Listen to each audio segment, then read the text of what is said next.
Hello, ladies and gentlemen. My name is James Phoenix, and welcome to a brand new show here on the X-Pound. I know there's a Lair of the Phoenix logo. This is kind of a subsidiary of Lair of the Phoenix. We'll have a logo for this in the future. We kind of didn't have one ready, but this is a show called The Final Countdown.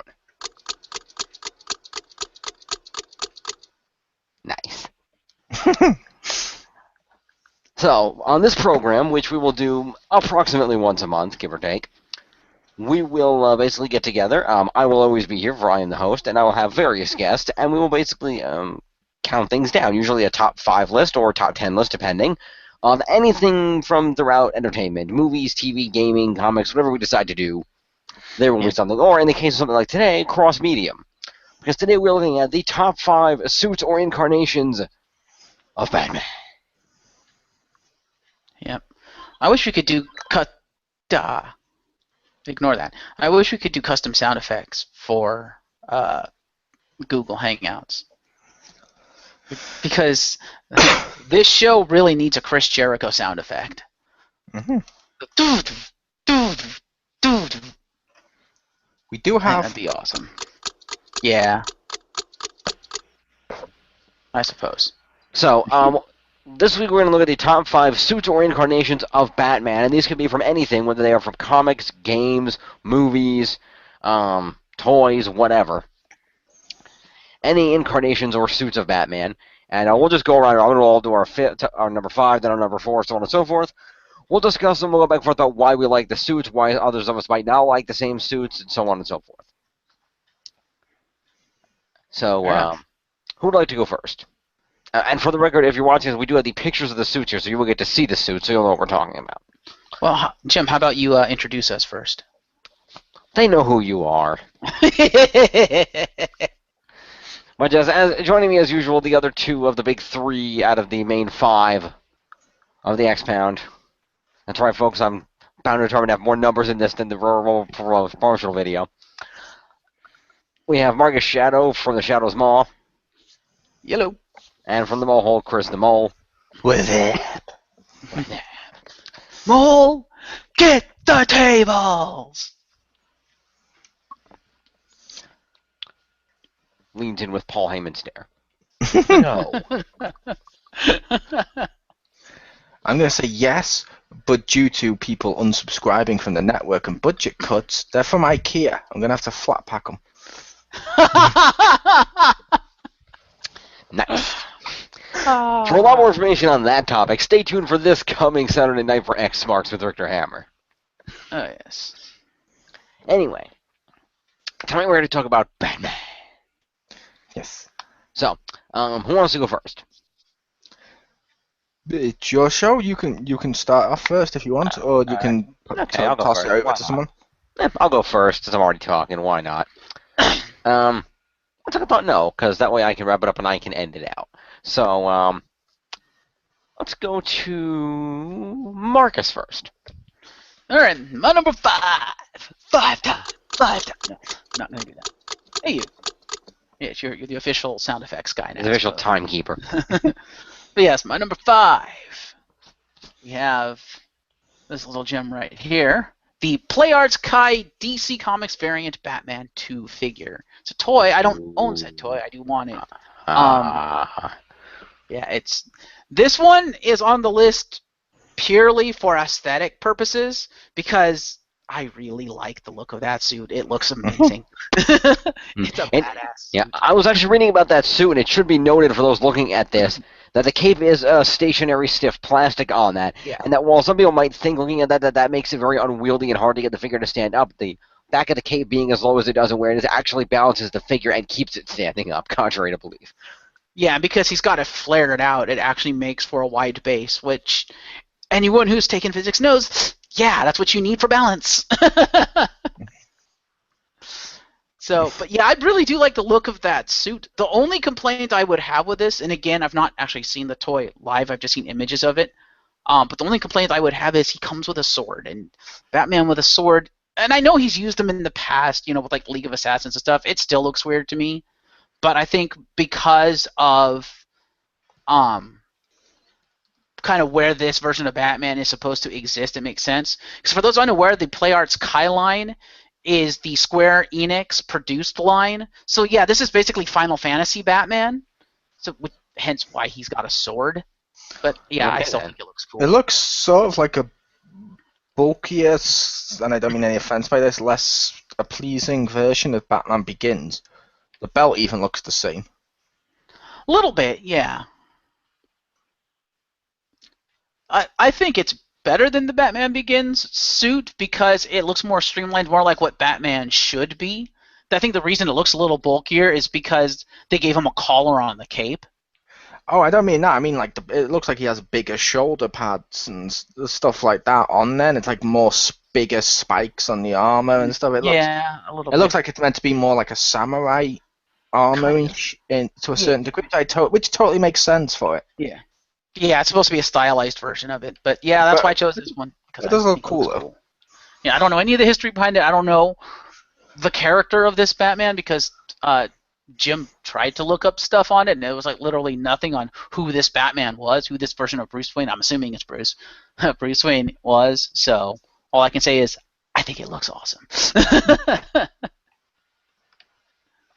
Back to the host. Nice. Very nice.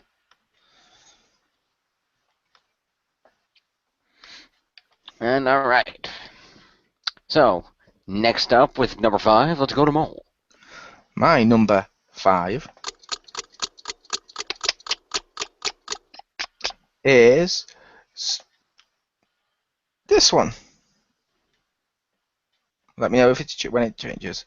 Hopefully it's changed. Yep. It has.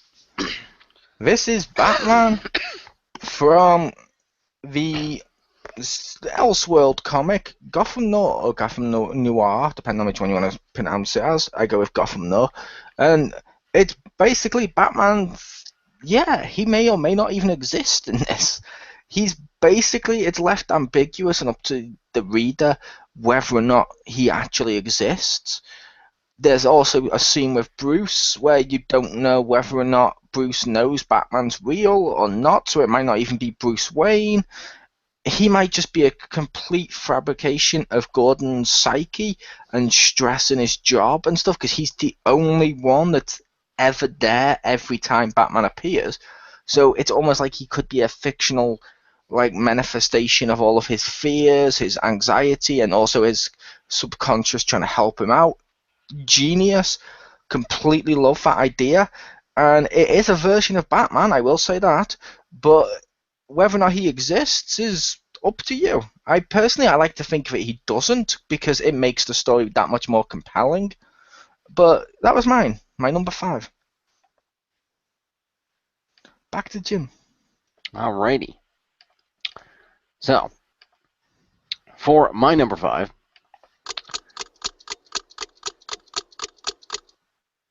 thank you, I went with a slightly different incarnation of Batman that does not even call himself Batman.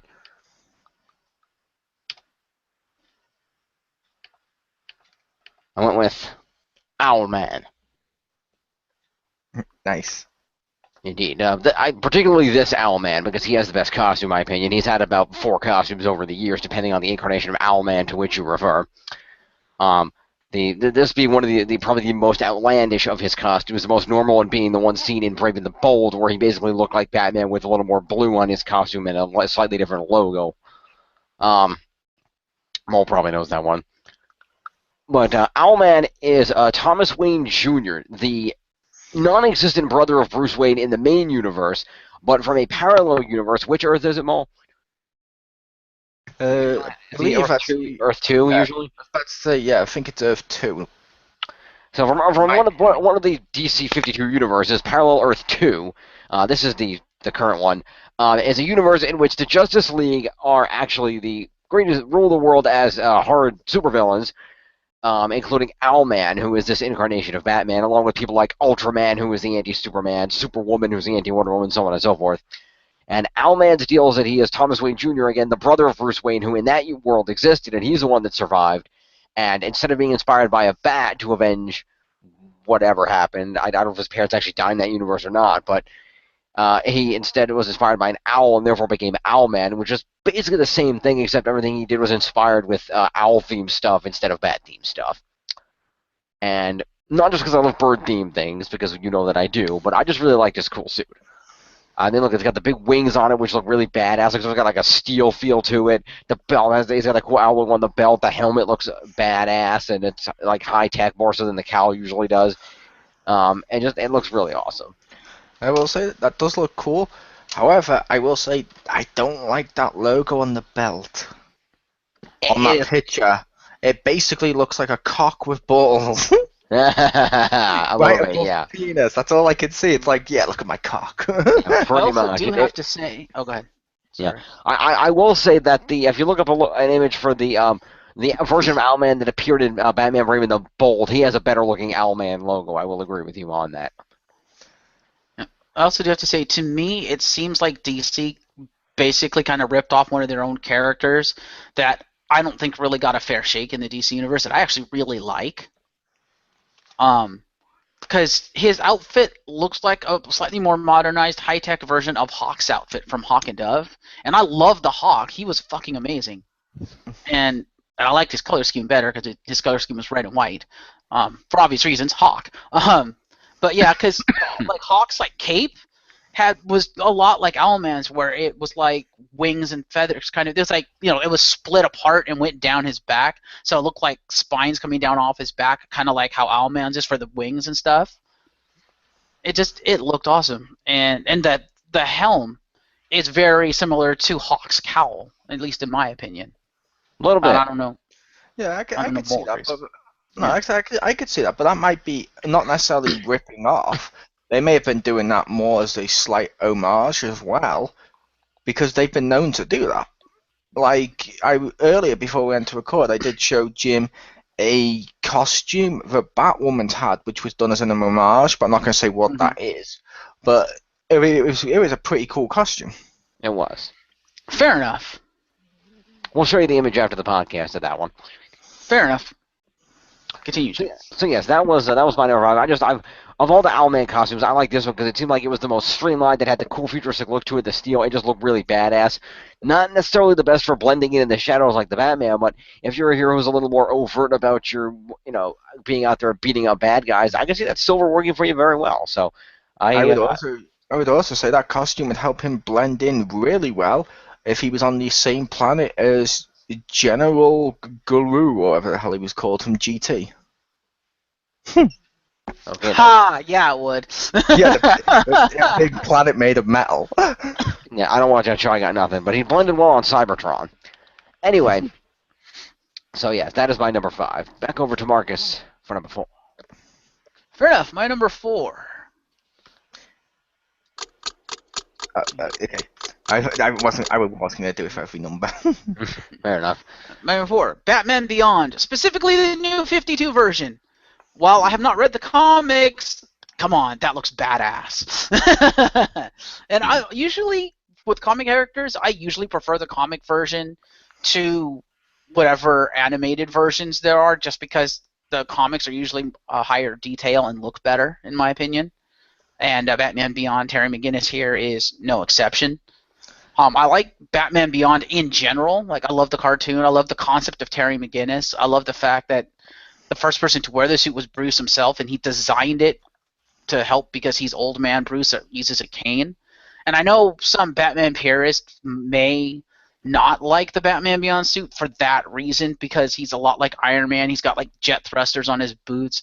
He's got like cybernetic enhancements in the suit to make him stronger and faster and stuff. But I'm like, it makes sense. Bruce is like, what, fucking 80 years old? He can't fight crime on his own anymore. He needs the help. To be fair, Batman's used suits like that as well in other versions and other incarnations and stuff with various tasks. It makes sense. He's a gadget person. Yeah. He relies on gadgets, so it makes sense. I will say, that costume does look cool. The only nitpicks I'd have is it needs a cape. And what the hell's wrong with that mouth?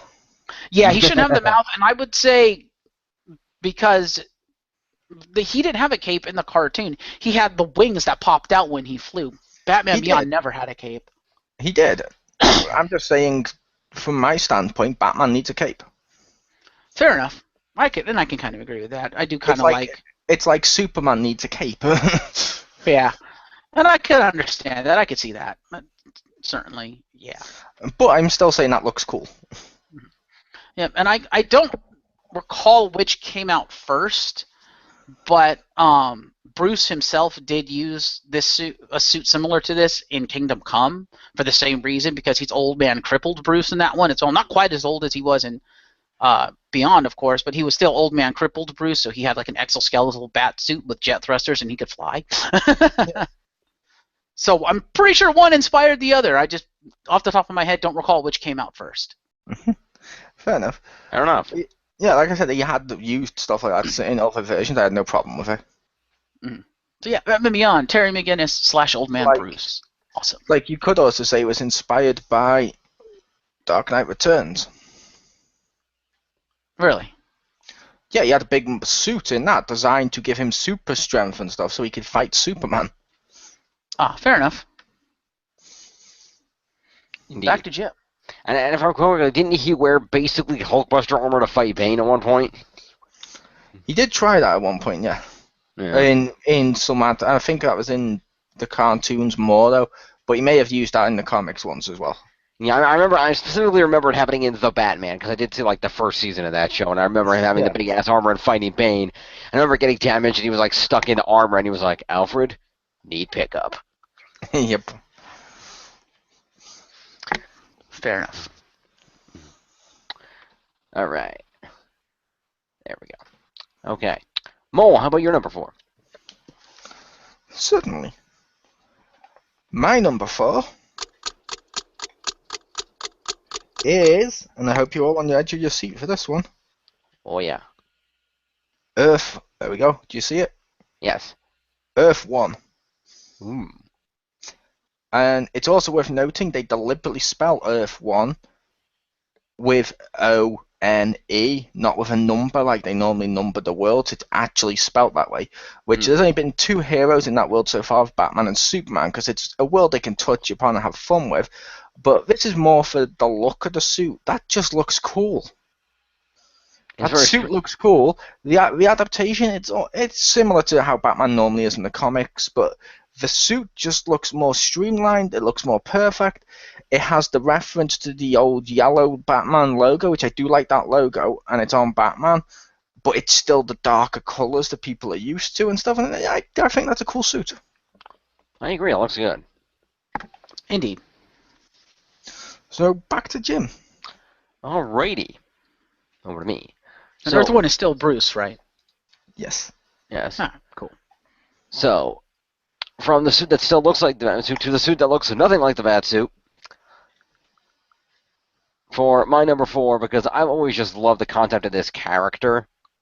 I need to unlock this suit in Lego Batman 3. I haven't gotten that far yet, but I know it's in there. I give you the Batman of Zur-En-Arr. And if you can't read that, he's screaming, "I am the Batman of Zur-En-Arr," and up at the top, Batmite's going, "Oh no." Now, looking at this, you can't really see the whole thing, but if you can't tell, basically, he's got a bright purple cape and cowl, and gloves and boots, and then bright yellow sleeves, and the rest of the costume is a bright red with that more pointy Batman logo on it. Now, the suit is gaudy and ridiculous, but I like it more for the concept of the character than I do for the suit.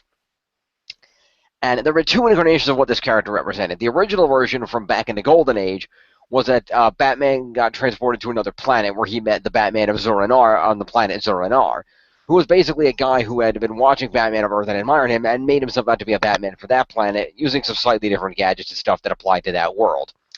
It was weird. Batman got Superman powers while he was on the planet. It was apparently kind of bizarre.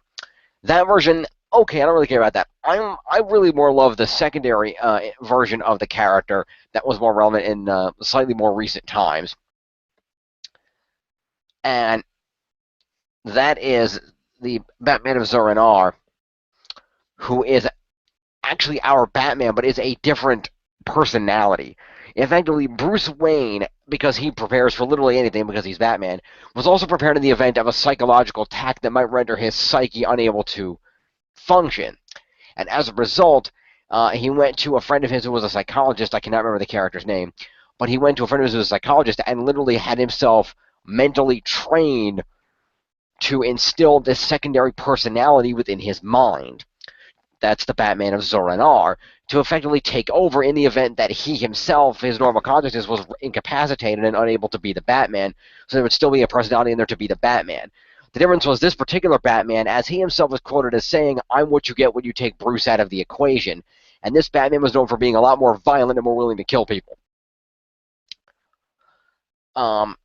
It's interesting that in that version of the Incarnation, the name Zur-En-Arrh actually came from young Bruce's mishearing of what his father, Thomas Wayne's, last words were in the alley before he got shot, and that being something to the general effect of referencing the movie they had just seen.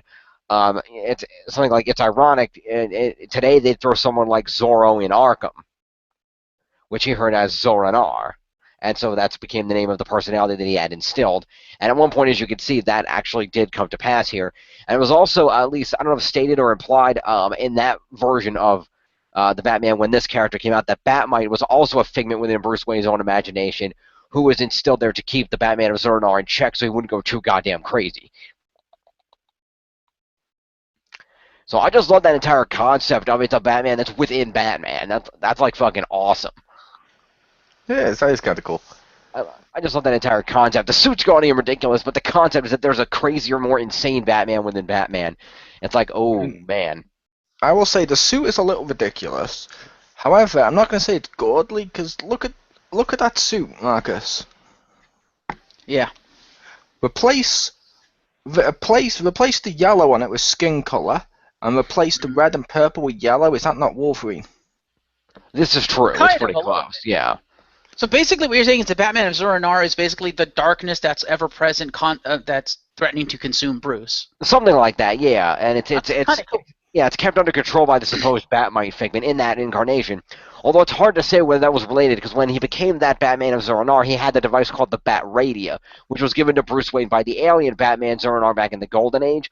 So it's kind of hard to say where the continuity lies in there, because it's been said that, I don't remember who wrote the comic that this version of the Batman of Zur-En-Arrh appeared in, but it was always stated that that particular comic author always considers Batman's entire publication history to be in continuity. So Fair people enough. think this version already had a Bat Radio, which was a device that could affect certain particles in the air.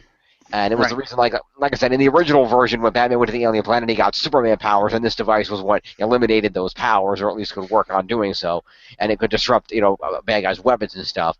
And so it's questioning whether this version had a Bat Radio. Was that the original Bat Radio that Bruce had laying around the cave from when he went and met the original one on the alien planet? People are like, is it a continuity? Is it not? Never been explained, but hinted that it could be. Fair enough. So it's pretty interesting. Yes, I like the Batman of Zur-En-Arrh. I was just like the concept of that character, and I want to unlock that costume in Lego Batman. Fair enough. Let me just switch back over to... there we go. Okay, over to Marcus for number 3. Number 3. Okay, I'm going to stop doing that, I promise. Yes. Batman Arkham Asylum. Because it's Batman Arkham Asylum. Do I need a reason? No, I do really like the outfit. To me, this is what a more realistic take on the bat suit looks like. Because if you look at how the suit's been put together, he's got like padded army boots, and he's got like fucking padded gauntlets and stuff. And he's got like a bulletproof vest chest plate, as opposed to something like the movies where they're like hard rubber, or they take it and they make the entire suit armor. It's like, no, realistically, Batman's not going to walk out in a suit of armor. If he's going to be a vigilante, he's going to wear something like this, where it's more like a padded suit as opposed to a suit of armor. And I love the belt, because it's a militaristic type belt, and it's more a belt you would see some street vigilante wearing if he needed a belt to hold all his shit. It would just be a belt with a bunch of pockets. Agreed. Yeah, and this version of Batman just looks like he wouldn't bat an eyelash before kicking your ass. He does. So yeah, I really like the look of this suit, and I do kind of like what they did with him in the game. So yeah, this version of Batman is awesome. Arkham Asylum. Nice. And up. And... Come on. back to Jim. Alrighty. So, let's go over to Mole for your number 3. Thank you. My number 3.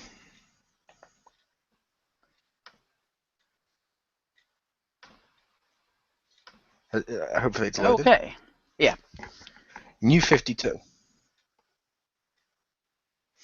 Because that is a Batman suit. I mean, look at it. It's got the greys, the blacks. It blends in with the shadows perfectly. In terms of the character itself, that incarnation has had some great stories, like Court of the Owls and stuff. And yeah, New 52 Batman's suit, that one and stuff like that, it just looks awesome. It's everything you kind of want from Batman. While still being comic bookish, it's also a little bit realistic in some regards, and it also makes Batman's stuff of stealth and all that a lot easier, and the logo does look pretty damn cool. And like I said, every part of that suit looks cool, great incarnation, and yeah, I really do like New 52 Batman.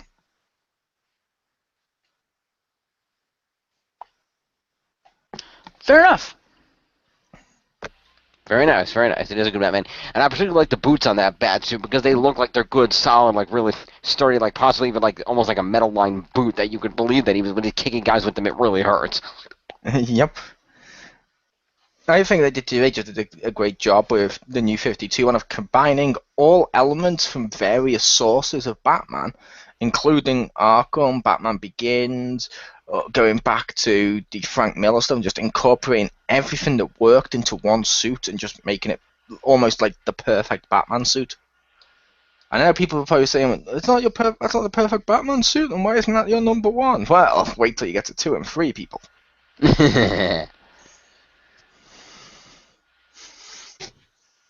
Alrighty. Yes, I believe it's Jim's turn. It is. It's time for me to do. It's time to play again for my number 3.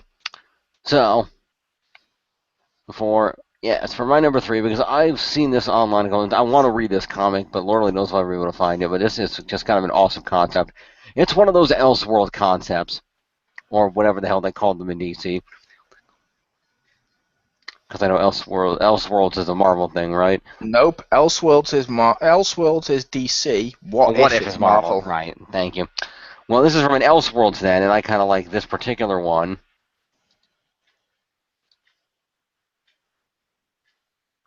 Nice. I've always liked the concept of this story because that seems like an awesome way that it fit together so well, like it was believable. It didn't seem like one of those forced stories, you know. Yep. What do you think, Marcus? That is a cool looking outfit. Do you know what that is?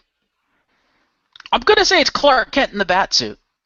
That's right. That is the Elseworlds adventure in which the baby Kal-El from Krypton, instead of crashing outside of Smallville, actually crashed outside of Wayne Manor.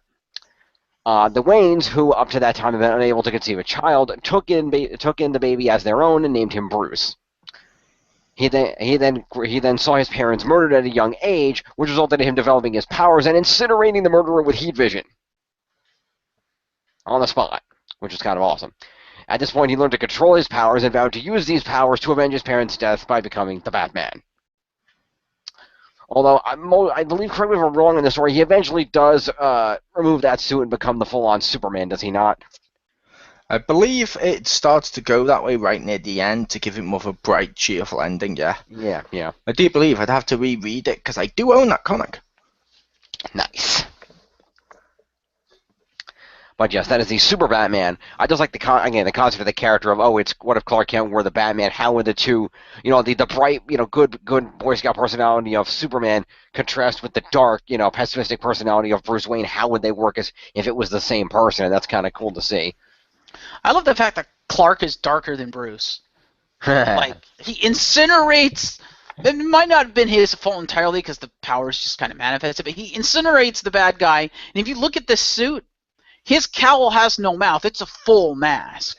Like, he looks a lot darker than Bruce. I think it has the mouth and it's just in the shadows, but I could be wrong. Mole? I believe it has the mouth. Yeah. I think it's just in the shadows so you can't see the mouth because of the way the shadows are hitting him in that particular shot. Fair enough. looks a lot darker. Yeah.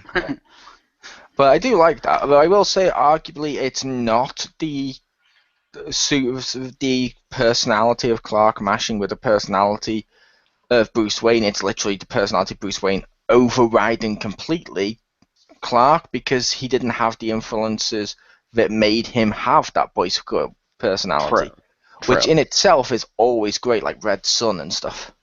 Hmm. Fair enough. But yeah, I always like that concept of the crossover between the two. It was pretty fun. I do. I always like seeing those two in step. I like seeing them step out of the norm, if you will. Yeah, exactly. All right, so back over to Marcus for number 2. Marcus. 2. Yeah, that's right. I'm going Batman the Animated Series. I love this version of Batman because they took Batman and, in my opinion, made him a little bit darker, which is good, and they managed to balance out the goofiness with the darkness. There was some, humorous storylines and humorous things, but the overall tone, at least in my opinion, of the animated series, which is why I love the animated series, it was a slightly darker, more gothic tone for Gotham City, and it felt right for the Batman. And a lot of the stories they did, I was just like, wow, did not expect that to come out of a children's cartoon. That's kind of awesome. I could agree with that, but I would make the case of they actually made Batman lighter. Really? Well, they were adapting and some of them were almost scenes for scenes with a load of stuff that was actually from the comics when it went darker with more Frank Miller stuff, to the point that they would be taking what was already dark and they had to make it lighter for cartoon entertainment. However, it was still great the way they did it. I am not insulting the way they did it. I loved the way they animated Batman. Yep, and I loved the look of the suit because it was a nice blend of the classic modern age suit, but they streamlined it and modernized it and made it slightly darker because he's the Dark Knight, and they recognize that. And I was like, that's cool. Yeah, I agree. It was always a classic suit, and it worked well with the sepia tones and the coloration that they used in the series. Is that they gave it the the yellow belt and the yellow logo, and it all looked like the normal Batsuit. But then they effectively gray washed the whole thing, like they did with a lot of the shots in the series. So it almost had that slightly dulled look to all the colors. They were just not quite as bright because of the gritty, the gritty just darkness that was supposed to represent Gotham, and then overworked the whole series. Even when bright characters like Joker were and Harley were on the screen, even they were a little washed out to be, a little more, that gray overtone that, like I said, represented the whole series of, and embedded that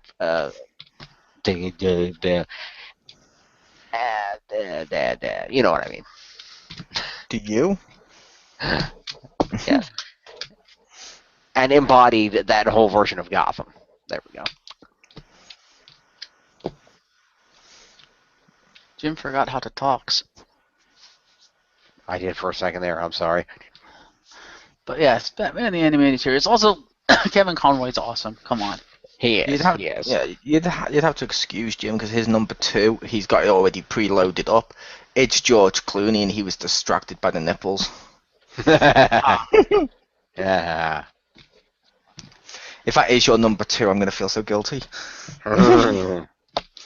While also judging you. Back to Jim. Indeed. All right. Back over to Mole for your number 2. My number 2? Come on. Boom. Come on. It's the fucking Dark Knight Returns. That is Batman in the mech suit, punching Superman. The Incarnation, while it is more, Dark Knight Returns is more out of continuity, if you will, it gets everything about Superman and Batman and what they represent so accurately well. And the sheer stubbornness and pride of Bruce when he actually turns around and says to Superman at the end, and when he turns around and basically says to him, at the end of the day, I want you to remember this. With all your powers, with everything you could do, the person that defeated you was me, just a regular human. And I'm like, wow, that so sums up everything about Batman, everything about Superman, almost an element of, I don't know, resentment from Batman, while having an element of also looking down his nose at Superman for having everything handed to him. I just fucking love that. It's like they got everything right with this. It's such a perfect comic. It's a great animated movie if people want to go and check out the animated movie because they don't want to read. And I know this is what Batman vs Superman's going to be adapted from in parts, and that's just wonderful. It hits so many notes accurately. Thank you.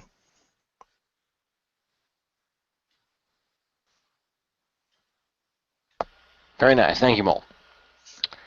I shall change. I wasn't sure if you guys were going to comment. I think it's a cool looking Bat. So, like I said, I haven't gotten to read that, but I know Frank Miller's Batman has always been that slightly bulkier looking, more gruff Batman, which is a really interesting interpretation to see, Batman with that more aggressive side showing. Yeah, I have to wonder if they're going to use the actual mech suit in the movie. Yeah, he does, because the Ben Affleck Batman does look a little bit more like the Frank Miller Batman than some of the ones we've had in the past. Yeah, he's using the Frank Miller suit. He's using the Dark Knight Returns suit. Yeah, and I will also say it's not. Well, he's using more of the year one-ish as well, which was a similar suit. But they were using multiple suits in the movie, did they not?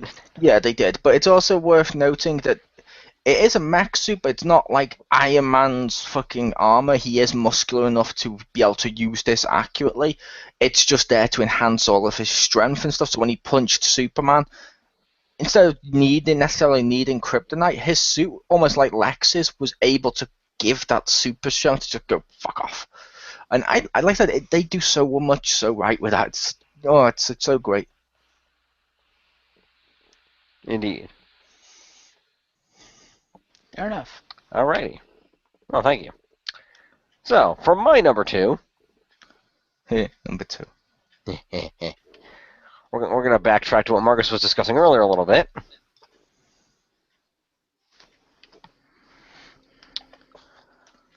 I give it to Batman Beyond. I like all incarnations of Batman Beyond, much like Marcus. And particularly, you're right, the New 52 one is pretty awesome. I have the free comic book day initial incarnation of the current major story arc, which involving Batman Beyond Terry McGinnis, which is the Future's End story arc, which involves a future in which Brother Eye has taken over the world, a la the Borg from Star Trek, and Terry McGinnis is sent back in time to stop it from happening,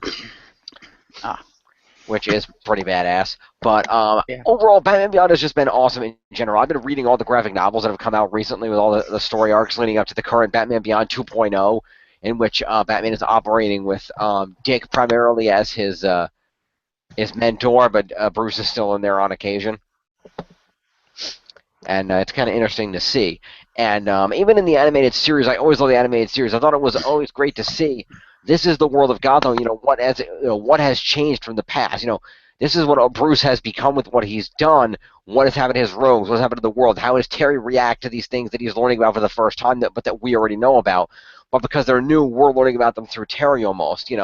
All new villains like Two-Face 2 and Ink and people like that, and also what happened to older villains like of course Return of the Joker is always a classic reference of what happened to the Joker, learning about the Joker comes back, Terry deals with them in a totally different way, and just seeing the future. And in the comics they developed the future Justice League a lot more, the Lantern, the Green Lantern, John Stewart, and Hawkgirl's son, I can't remember his name.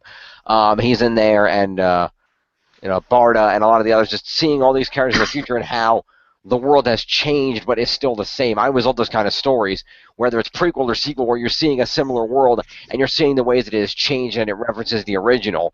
And it's always really fun to see that. And this particular Batman really did a great job with that because he was still Batman. You got that feel. But there was the differences, like Marcus mentioned. He had some more advanced gadgets. He had the rocket boots. He had the wings. He had the flying Batmobile. It was a lot more futuristic, but at the same time, it was still Batman because he still had Bruce in his ear, or in the case of some of the more recent comics, Dick Grayson, giving him the advice, reminding him of the past, reminding him this is how we dealt with this in the past. This is what it takes to be Batman. And see Terry in particular being a different kind of Batman, trying to balance real life with being the hero, because most of the versions in the past, Bruce, Dick, they were just the hero. They didn't really have much of a life outside of being who they were, Batman, Robin, Nightwing, what have you. This Terry actually has a life outside this. He goes to school. He has a girlfriend, Dana. He has a mother and a younger brother that he has to look after.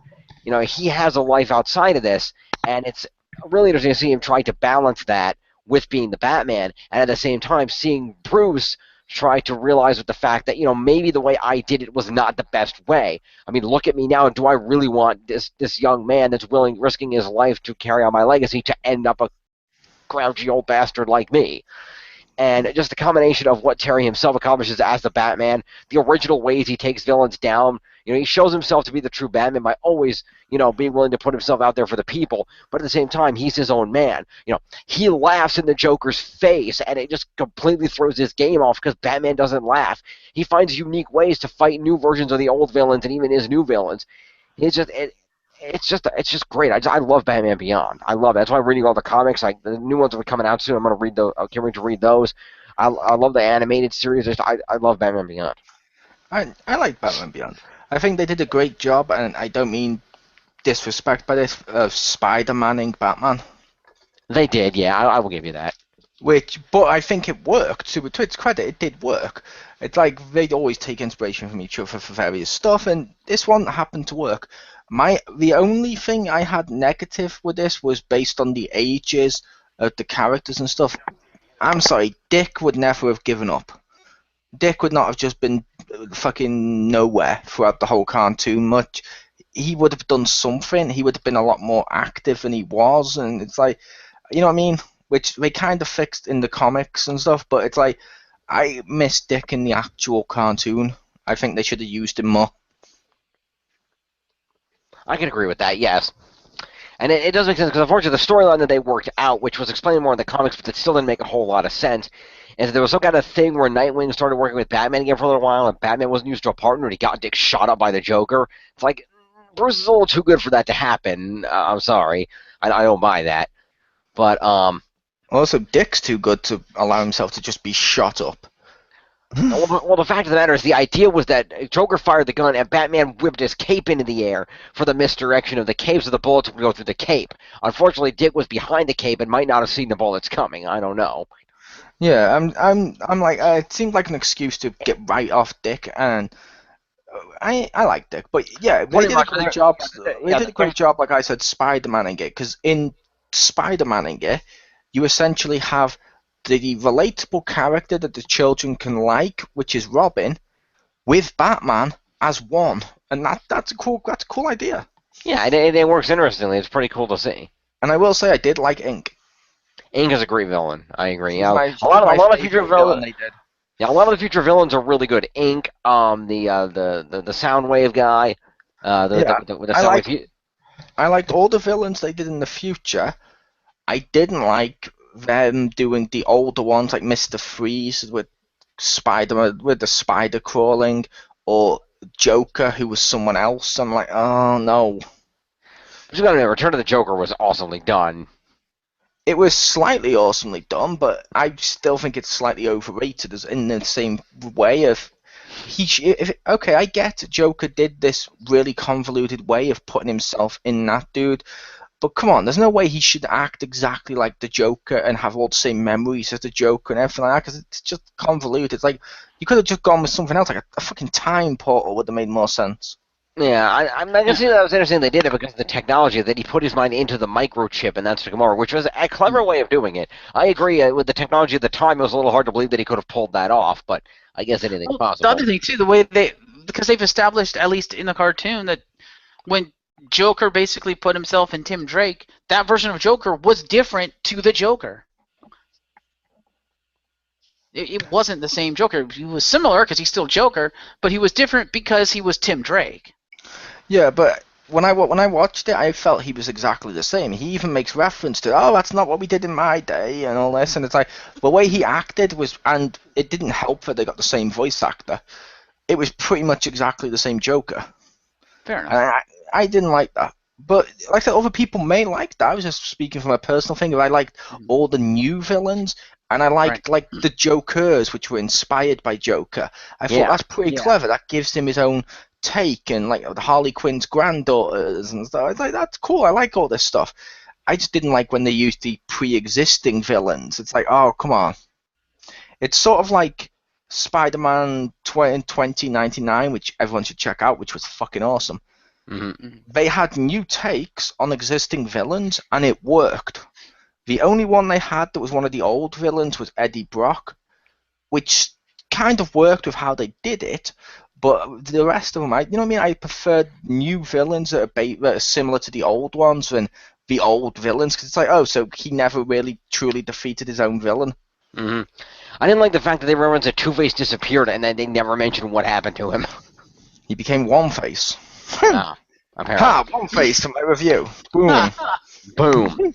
Anyway, but yeah, I agree with you. The future villains were very cool having the original, and I like what they did in the comics. They further expanded on the idea of the Joker's gang and how that could have a direct impact on a more of a recurring main villain for Batman. He didn't recur that much because he basically got killed. But they introduced a cool concept in the comics. Spoilers, if you're tending to read the comics, anybody out there. But in the future, basically, there was an event called Night. I can't remember. There's Night of something. I can't remember what it was called. But effectively, the Joker gangs from cities all over the country, the Joker converged on Gotham and formed a Joker army. You know, the Jokers from Chicago and from California and from New York, because New York and Gotham are apparently separate things. And they just bring Chicago is everything, and they bring all the Jokers come together as this big Joker army being led by a guy calling himself King Joker.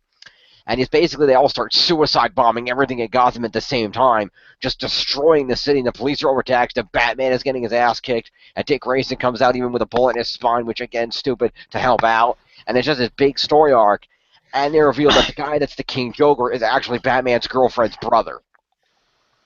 And I'm like, oh, didn't see that coming, because he'd always kind of been the black sheep of the family, and they said he had previously had issues with drug use, using like the Joker toxin drugs that are on the streets these days, and with hanging out with gangs and some shadiness, and they thought he got over all that, but it turned out he was just biding his time because he was like the craziest of them all.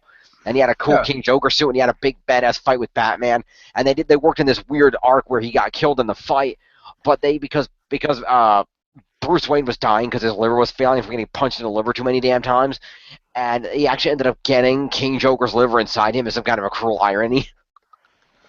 Nice. Which, like I said, yeah, stuff like that.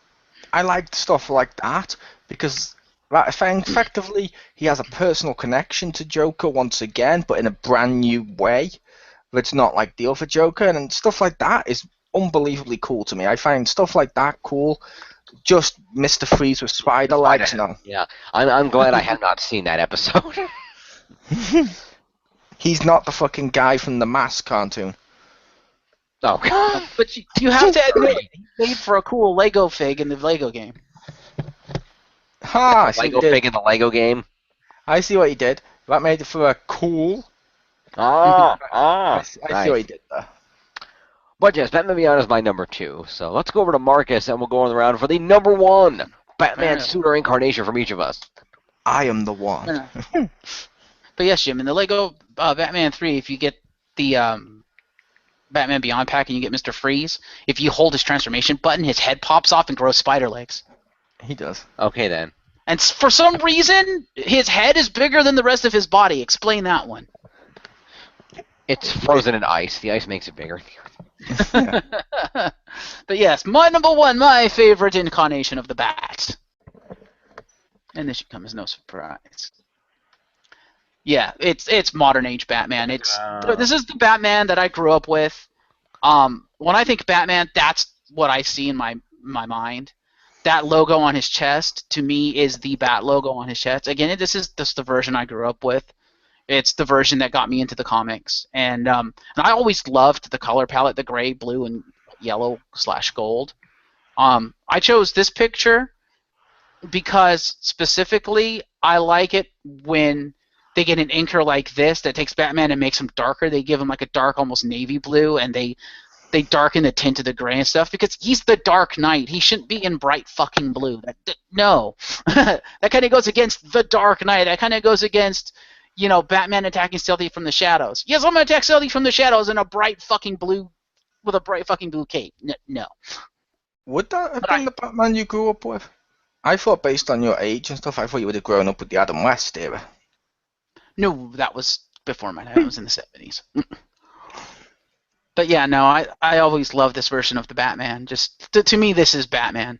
And I also love the fact that because this version of Batman was the version that wore like I'm not sure what his outfit was made of. It was either like some sort of like spandex or just some sort of fabric that, unlike the more modern versions of Batman that actually wear like some types of armor, or like the movie versions where it's all about the armor, this version of Batman just literally threw on a shirt and like a pair of tights and went out there. So he literally had almost no protection. So it was him and whatever little paltry gadgets he had with him, and yet he managed to beat the shit out of everybody. Yep, and the fact Batman always used to go out without wearing protection, that's how he had Damien. Oh! Thank you. Shadow approved. Nice. But yeah, I mean, yeah, and this was like the kind of before they just completely, totally god modded Batman to the point that he has a gadget now for like any and every situation. Like yeah, and always time to plan. Back then, he still planned, but he didn't have a plan for every situation. He didn't have a gadget for every situation. He couldn't, and he didn't have suits for every situation. That was the suit he had. And I think he might have had like a white version for going through the snow, but that was about it. It was dude in a suit with a fucking boomerang shaped like a bat. That was the Batman, and that's the Batman that I love. Yeah, which I do hate some of the more god modding, and I don't mean any offense by this, Jim, but it's like one of the examples Jim gave before of the reason that Batman existed is because Bruce realized, hey, he has a weakness, so he created another Batman within himself to stop it. Then he realized that in itself is a weakness, so he created Batmite to hold that one in place. It's like, no, fucking stop coming up with plans for every fucking thing. How the hell do you have time to fight crimes when you're doing this much planning? It's always stupid. It's like, yeah, I knew the bullet would travel exactly through there and hit that exact post in that one spot and fly over there and kill someone. It's like, no, you didn't. No. It's like my favorite one is in the comics where he's like, yeah, well, I knew Deadshot would miss. I'm like, how? How did you know Deadshot would miss? He never fucking misses. It was a once-in-a-lifetime thing of him missing, and you said, yeah, I knew he'd miss. How? How did you know the guy that never misses would miss? How the fuck did you know this?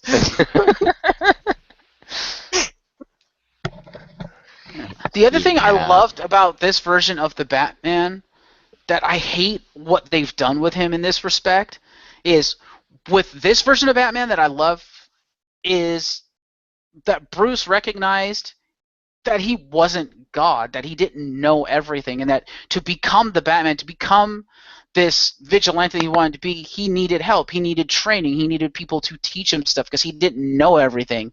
But they've since retconned that to Bruce knows everything, and I'm like, fuck off. Like, he knew he needed a way to get around Gotham fast, but in order to do that, he knew he needed to train to be able to, drive the car without crashing it. So what did he do?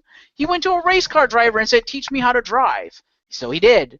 And then the dude actually designed and built the Batmobile for him. And it's like, that's awesome, because that's Bruce saying, I don't have the knowledge or the skill, I certainly have the resources, but the knowledge or the skill to do this myself. But the current modern Batman, oh yeah, he builds everything himself. He's Tony fucking Stark. I'm like, really? Yep. No. Now, Batman explains it all. Na. Yeah, that pissed me off because, like, one of my favorite arcs of the modern age Batman is one where the people who trained him start getting killed off. And that's where you learn, oh shit, Batman actually went to like fucking 10 different people to learn different disciplines, like poison specialist, the race car driver, like I think there was like a champion boxer or something that taught him how to fight, stuff like that. And you come to find out they're being killed using the specialties of the next person who's getting killed, and it's one of the people who trained the Batman or trained Bruce to be the Batman, killing them off out of fear of Bruce's villains learning that he's Bruce Wayne and that these people trained him to be the Batman. So I'm like, that's awesome. That is a great motivation and a great arc, and you learn about Batman, and it shows Batman is fallible. Yeah, which I will admit, in New 52 they have done a load of stuff which wasn't quite pre-New 52 God-modded Batman. Like, for example, I keep mentioning the owls. I loved the court of the owls and stuff, because that showed all this time in Batman City, there'd been a secret organization that was smarter than Batman, completely off his radar, there the entire time, and was able to basically know almost how Batman would affect the city. And they were like, no, we're just going to let him do his thing. We're not even going to try to get on his radar. And I'm like, that's genius. And it made Batman feel a little like, what the hell? Because he suddenly realized there's people smarter than him. Or in recent comics, they took away all his money and stuff, and he's having to go basically less gadgets, more detecting and fighting and using bare basic weapons for a little while and stuff. And I'm like, stuff like that's always cool to do, because it's like you're proving why Batman was great. It's like they've remembered. Yeah. I also like the fact that this version of the Batman isn't a loner, really. He started as a loner, but he learns, and this version of Batman learns, whereas the current I don't know about New 52, but pre-New 52, they evolved to the point of, I'm a loner, I don't do the friendship thing, and then he's in fucking everything. In this one, Bruce is not afraid to ask for help, and Yeah. I love that about him. Like the Nightfall arc where he breaks his back. When Dick is like, well, why didn't you ask me to come in? He goes, because I thought you were a man and you wouldn't want to. He goes, no, I wouldn't have wanted to, but I would have done it if you'd have asked. And then what does Bruce do after he comes back? Oh, I have to leave the city, go do stuff. Hey, Dick, can you fill in for me? Okay. Yep. Yeah, which And it's he like does. he's not afraid to ask for help. Which he does ask for help in the New 52, and he does love the fact Damian is his son, and when Damian is killed, he does actually cry over it, more so than he did with thingy, what do you call it, Jason Todd. And when he comes back and stuff, he actually tries to bond with him and stuff, so you have more of a personal, you know what I mean? Like when he's Batman, you're seeing elements of the humanity, and I do like that. But yeah, I like that version of Batman. Yeah. The one you got, I like that version too. Yeah. And like I said, that chest emblem, to me, that is the bat chest emblem. I'm not too fussed on the straight up bat with the, I like the stylized with the curvature. I think that's cool looking. And I like the yellow because it draws your eye to the chest, which it should. It should draw your eye to the emblem, in my opinion. Anyway, and it looks like the bat, the light, so the bat signal. Yeah, like I said, I do like that logo, but I also like the straight up one because, like you said, it draws your eye to him. He's supposed to be in the shadows. Yeah, you don't want your eye drawn to me. I'm supposed to be hiding on you. Yeah. Well, most of the time he's got the cape closed, but when he opens it and he's standing in front of you, you kind of want the eye drawn right to the symbol. It's like Batman. It's like, shit. Yeah, that's kind of the same reason. Is that why his belt right around his crotch is also yellow to draw your eye? Yes. It's for the ladies. Exactly. Why do you think Owlman had to put a cock on his belt because he didn't have any other colors? Yeah. Yes. Terry McGinnis over there. Yes, but the other thing about it, I didn't change my logo back. Sorry. But the other thing, the interesting thing to consider about why you would or would not use the yellow, it actually came up in the Batman of Zur-En-Arrh arc, where when he started wearing that suit, he mentioned the fact that wearing the bright gaudy colors doesn't defeat the purpose of Batman. It shows his confidence in standing up to the villains. Because Bruce Wayne, his entire persona is built out of fear because of the loss of his parents. That's why he hides in the shadows and he uses fear against other people. Whereas it was referenced in that comic that, Robin's been wearing bright-ass colors fighting bad guys for years. It's because Robin, while he lost his parents, he never felt the fear that Bruce felt. He was confident. He had a more upbeat personality and a confidence to go out there and say, here, I'm Robin, and here I am, come fight me, bad guys, and he would do it. And the Batman of Zur-En-Arrh has that same personality, and so would, to a lesser extent, that version of Batman, which is why he'd have the yellow, because he might not quite have the fear to the extent of some of the other versions of Batman. I could see that. Sure. So, absolutely. Mo, how about your number one Batman pseudo incarnation? Boom. Nice. The Batman of Earth 43. That is his official title. It was from one of the Elseworld trilogies and stuff where they did Vampire Batman, and I loved that because he starts off very much like Blade, for lack of a better term, where he's taking stuff and he won't drink the human blood because if he drinks human blood, it's gonna turn him. And then when he's against Joker, Joker dies basically with Batman having to sink his teeth into him to stop him, and Joker just laughs as Batman tastes that first human blood, and it's like holy fuck, and it had to be the Joker, of course, but it was like that's just wonderful. And then he goes evil when he has that blood. He is the bad guy, and there is a part where they have to hunt him, but. People who need to check that out. It's great because it shows basically it takes Batman and it incorporates elements of Dracula, which I do like. When I have a Superman Elseworlds, so it took Superman and incorporated elements of the story Frankenstein by making Superman Adam or Frankenstein's monster or Frankenstein for people too stupid to have read the book. And basically, it's a case of that's kind of cool, and it's like.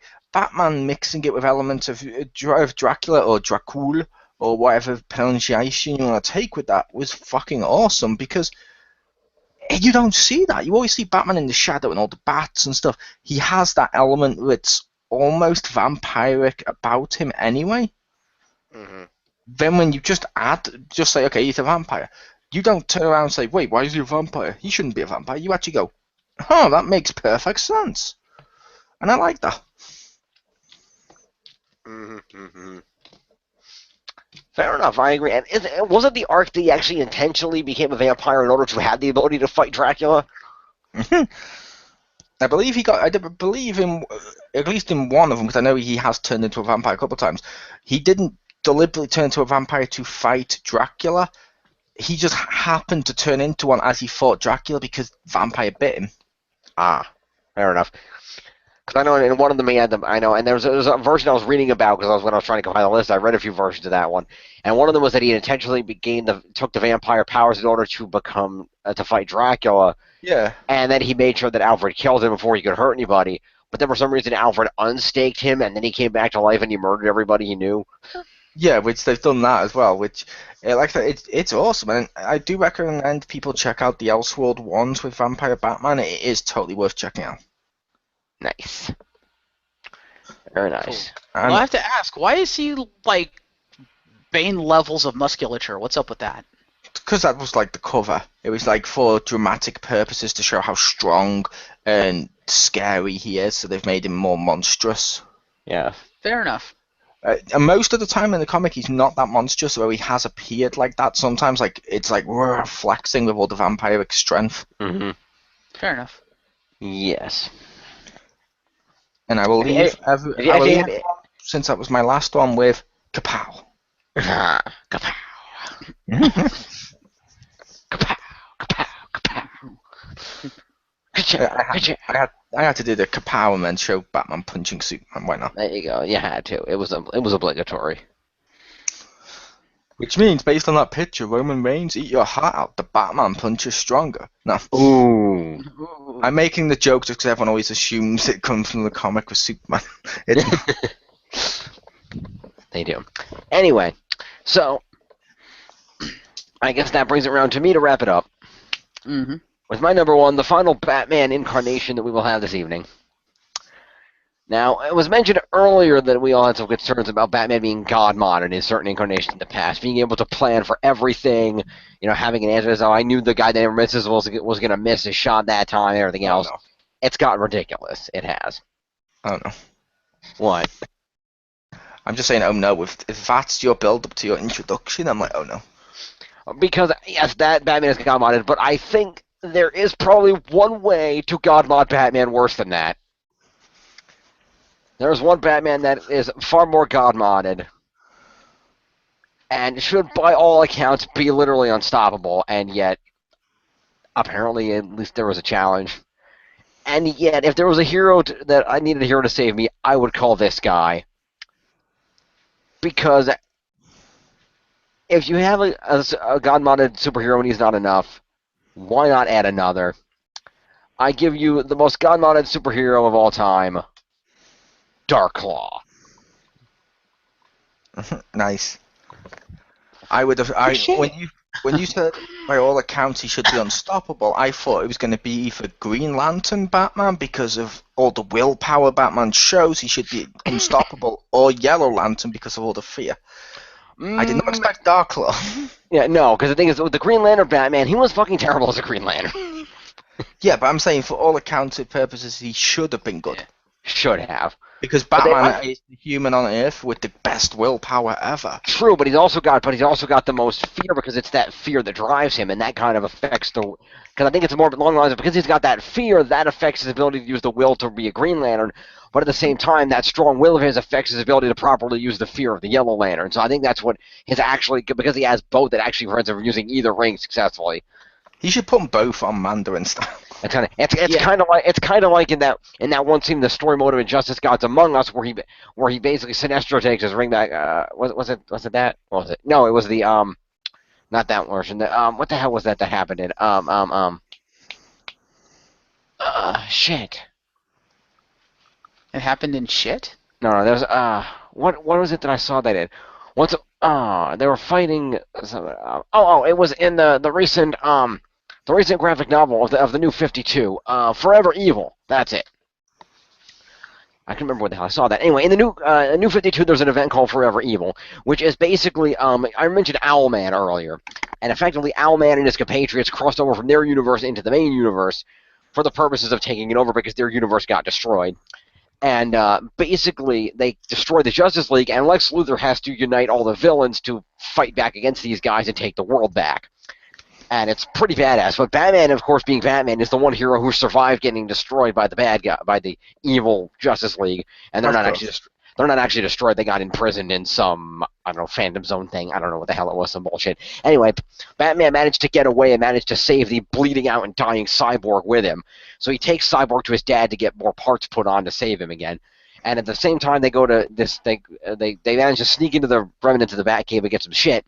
And one of the things that Batman takes with him is that Yellow Lantern ring that he has laying around the Batcave from that old story arc. And I think is it from that he uses it? Damn it! I'm trying to remember if it's that he uses it or not. It's something he used it in. Anyway, there's something that I've seen it in where Batman puts on a Yellow Lantern ring because it's like a last effort to fight off some of these bad guys that are coming over, that are trying to take over. Yeah, it is from that. And he's trying to fight off these bad guys that are trying to, because some of the villains are on the side of the bad Justice League because they're afraid that Ultraman will just fucking murder them. So, because they watched him do it. Yeah. A few of them when they protested. So they're trying to. They're working for them, and they're trying to fight off these evil bad guys. And there's a scene where Bruce Wayne puts on this Yellow Lantern ring that he has sitting around the back, and he pulls it out of his utility belt, and he puts it on, it becomes Yellow Lantern Batman, and starts trying to fight off some of these bad guys. I think he's fighting Power Ring, actually. The Green Lantern from the alternate universe, whose Power Ring actually controls him, because he's a weak little pathetic bastard, and the ring is powered by his fear, which is an interesting twist. But anyway, so Batman starts fighting this guy, and he kind of knocks him aside, and there's a point where, as he's doing this, Sinestro shows up, as he's doing this, and as Power Ring starts overpowering Batman, Sinestro shows up and blasts Power Ring aside, and then after a brief fight, Sinestro cuts Power Ring's arm off, and the ring flies off to find a new host because he's inaccessible now, and the guy that's Power Ring dies. Harold Jordan, I think he's called. But anyway, so after this happens, there's a scene where Sinestro flies back over to Batman, and he basically he takes the ring from Batman, and he puts it in a pocket or something, and he says to Bruce something to the general effect of, next time you decide to use one of my rings, don't fight against it. You'll be far more effective. Which kind of proves my point, is that because that will inside him doesn't want to fully give in to the fear, he can't effectively be a Yellow Lantern. And I think it's vice versa, because of the fear that permeates who he is as a person. He can't fully be a Green Lantern either, and I think that's why he's not as effective in either of those roles. But anyway, tangent over.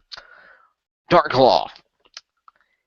From, of course, the world of Amalgam Comics, from that wonderful time when DC and Marvel got along well enough to decide, hey, let's merge all our characters together for the fuck of it. And they did.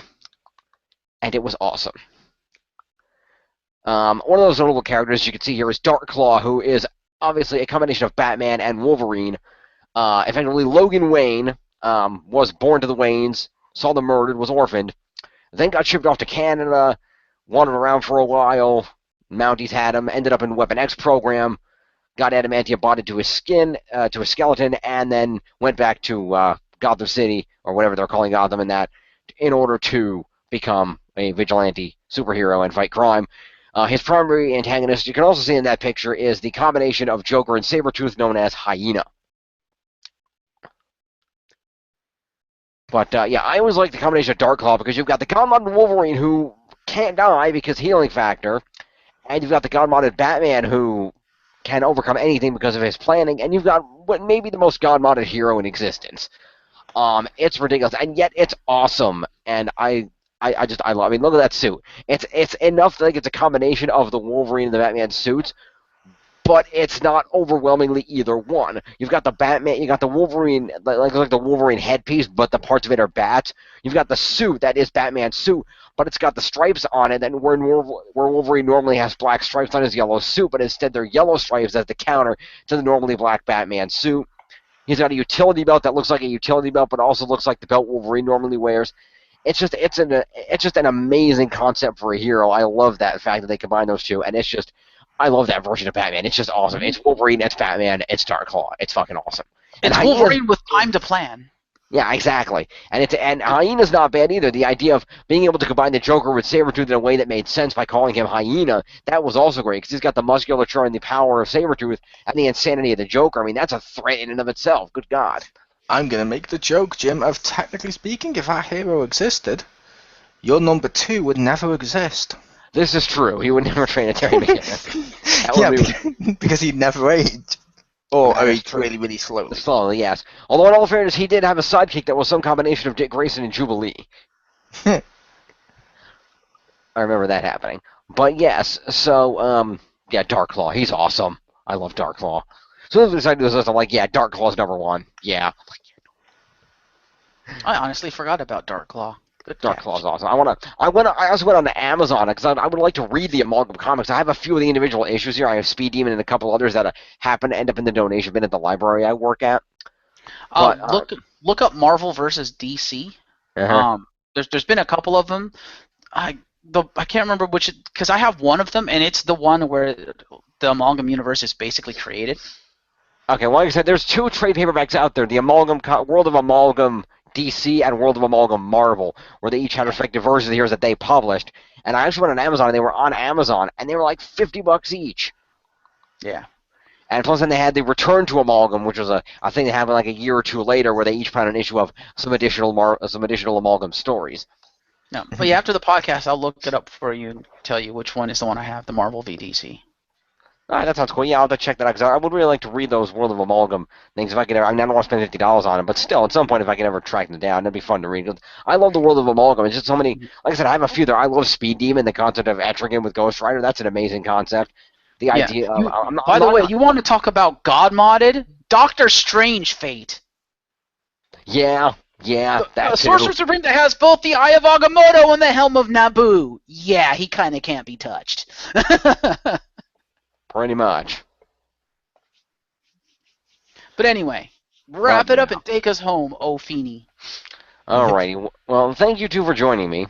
Head over to that. You're most welcome. And did you want to tell people what they can look forward to next month on this wonderful countdown? I'm going to, yes. As mentioned, this will be a monthly show where we'll take a look at a countdown. Next month, we will all be doing our top 5 breakfast cereals. Which means, ladies and gentlemen, this is a countdown. Once a month, you can literally say, it's Jim's time of the month. Ah! But we're doing top 5 cereals? I thought it was cereal mascots. My apologies. Top 5 breakfast cereal mascots, which will be interesting because, of course, being that Chris the Mole is from the other side of the pond over in England, they have a lot of different, very different breakfast cereals to the ones that we do here. So it'll be interesting to see some of the mascots from over there versus some of the ones that Marcus and I are more familiar with, being both here in America. Maybe we'll wrangle a few more guests in for that one. We'll see. But stay tuned for that next month. Marcus, Chris, thank you for joining me. This has been a lot of fun. And if you have ideas for other countdowns you'd like to see us do, whether it's a top 5, top 10, whatever, let me know. Shoot us a message at the XPound or me at JamesPhoenixXP. And we're more than happy to consider the topics and see what we can do. And top 5 moves of doom. There you go. And armbar, and armbar. And let me ask you folks out there, again, either on our wonderful forum over at xpound.proboards.com, or again, tweet us at the XPound, at JamesPhoenixXP, or on Facebook, the XPound. What are your top 5 Batman incarnations or suits? Are there any that we missed that you felt should have been on our lists? Anything that you like on our list that you felt didn't belong there? What are your opinions? Let us know. Talk to us. We're here.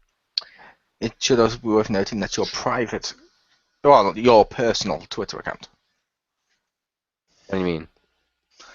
You said let us all know at the X-Pound James Phoenix No, XP, whatever it was. I said at the X Pound and at the X Pound, and if I hear, I will share them with you, so we'll get to all of us.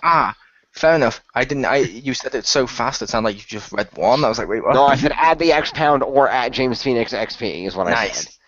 I said the both. I speak quickly. I apologize Yeah, for that. and Thank I you for said slowing me nice. down.